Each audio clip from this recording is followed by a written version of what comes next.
نذیر نقوی صاحب سے گزارش کروں گا کہ وہ مائک پہ آ کے اپنے زرین خیالاتوں سے ہمیں نوازیں۔ انا للہ و انا الیہ راجعون۔ اللہ تعالیٰ ان کو جنت الفردوس میں جگہ دے دے۔ اور ایک پارٹی کا لیڈر کہتا ہے میں تو ڈوڈا سے اٹھا ہوں، میں تو بدرواہ سے آیا ہوں، یہی کیا نا اس نے چیف منسٹر بھی بنا، وہاں سڑکیں نہیں ہیں کہ روز لوگ مر رہے ہیں۔ اور اسی جماعت کا ایک لیڈر یہاں کہتا ہے ہم اوڑی کو جنت بنائیں گے، شاید ایسی ہی جنت جو ان 33 لوگوں کو ابھی مل گئی۔ یہ وہی لوگ ہیں جو بہت بڑی بڑی باتیں کرتے ہیں، ہندوستان کے سب سے بڑے عہدوں پہ رہے، لیکن کبھی یاد نہیں رہا جس مٹی سے اٹھے اس مٹی کے لیے تو کچھ نہیں کیا۔ اب ان کو یاد آ گیا ہے کہ ڈوڈا بدرواہ کی ڈیولپمنٹ کریں گے۔ ارے صاحب آپ تو 50 سال ہندوستان کے سب سے بڑے عہدے پہ بھی رہے، اس وقت آپ کو یاد نہیں رہا؟ آپ تو بہت کچھ گنواتے ہیں، ذرا ہمیں یہ بھی گنواؤ۔ ڈوڈا بدرواہ کشتواڑ میں آپ نے کیا کیا، کیا پاڈر میں کیا کیا، مڑوا کو سڑک کیوں نہیں آج تک؟ میں تو آپ لوگوں کو اس لیے یہ کہتا ہوں کہ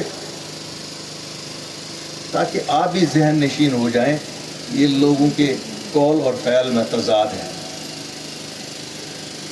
آج ایک جماعت کہتی ہے کہ 1984 میں کچھ لوگوں نے سازش کی اور حکومت گرائی۔ کل ایک جماعت کے بڑے لیڈر نے کہا کیا یہ کسی خاندان کی جاگیر ہے جو حکومتیں بنتی ہیں؟ ڈیموکریسی ہے، ڈیموکریسی میں جس کے ساتھ ایم ایل اے ہوتے ہیں اسی کی حکومت بنتی ہے۔ ڈیموکریٹکلی اگر ان سے لوگ بھاگ گئے، کیوں ان کو لگتا تھا کہ لوگ جو ایم ایل اے ہیں وہ شاید ان کے گھر کے نوکر ہیں۔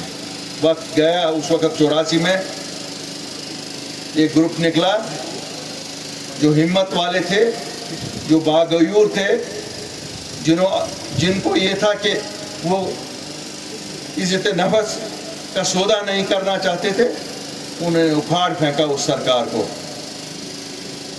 اور اس سرکار کے چرچے آج تک ہوتے ہیں۔ ہم تو شاید 20-22 سال کے تھے تب، لیکن ہمیں بھی فخر ہے کہ ہم نے بھی وہ سرکار دیکھی، اور اس سرکار میں جو کام ہوا ابھی تک لوگ یاد کرتے ہیں۔ کل وہی لیڈر پھر کہتا ہے 1999 میں جب ہم نے آٹونومی کی ریزولیوشن پاس کی تو پھر صاحب دلی والوں نے ایک نئی جماعت بنائی۔ ارے ہمیں کیا سنا رہے ہو؟ تم تو اسی جماعت کے ساتھ جس جماعت کی تم باتیں کرتے ہو بغل گیر آج کل ہو۔ تم لوگوں کو تو نوالے ہی نہیں نیچے اترتے ہیں گلے سے ایک دوسرے کے بنا، لیکن جب نکتہ چینی کرنے کی بات آتی ہے تو آپ دوسروں پہ نکتہ چینی کرتے ہو۔ ناچ نہ جانے آنگن ٹیڑھا، وہی آٹونومی کا ریزولیوشن آپ پاس نہ کروا سکے، لیکن آپ میں غیرت نہیں تھی کہ آپ حکومت چھوڑتے، کیونکہ آپ کی نیت ہی نہیں تھی کبھی آٹونومی یہاں دلی سے نیگوشیٹ کر کے لاتے۔ آپ اگر نیگوشیٹ کرتے تھے نیشنل کانفرنس والوں، آپ اپنی حکومت نیگوشیٹ کرتے تھے۔ آپ نے کبھی جموں کشمیر کے لوگوں کے حقوق کی بات نہیں کی۔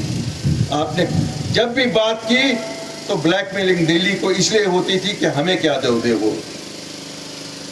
ویسے بھی یہاں اگر آپ 47 سے دیکھو گے، جب نیشنل کانفرنس آئی ہے وہ دلی کی مدد سے آئی ہے، کبھی بھی خود نیشنل کانفرنس نہیں آئی ہے۔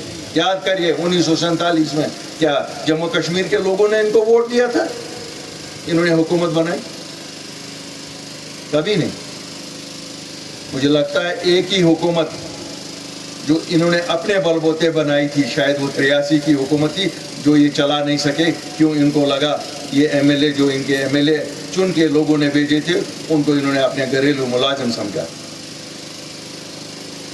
1987 میں راجیو گاندھی کی مہربانی سے بنی تھی، اور اس حکومت کا خمیازہ ہم آج تک اٹھا رہے ہیں۔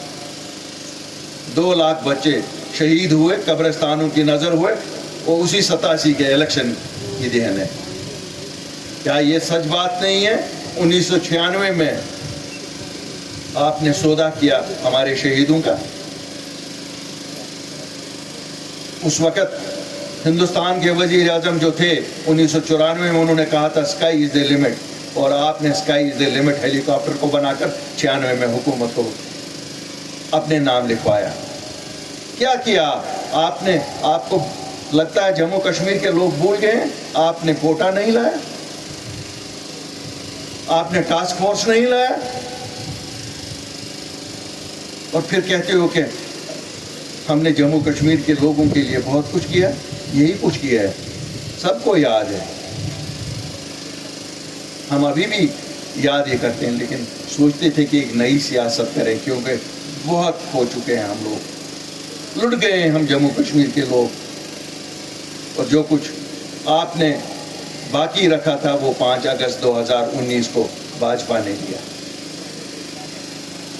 کیا کیا آپ لوگوں نے 5 اگست 2019؟ اس سے پہلے آپ لوگوں نے ووٹ مانگے لوگوں سے. 2 مہینے پہلے الیکشن جو ہوا تھا, ہم سب نے, میں نے بھی نیشنل کانفرنس کے لیے اپنے ساتھیوں کو بولا ووٹ دے دو, کیوں یہ کہہ رہے تھے 370 اور 35 کو بچائیں گے. بچایا آپ نے؟ آپ نے تو غیرت کرسی چھوڑنے تک کی نہیں ہوئی, ابھی بھی اس وظیفے پہ ابھی چل رہے ہو.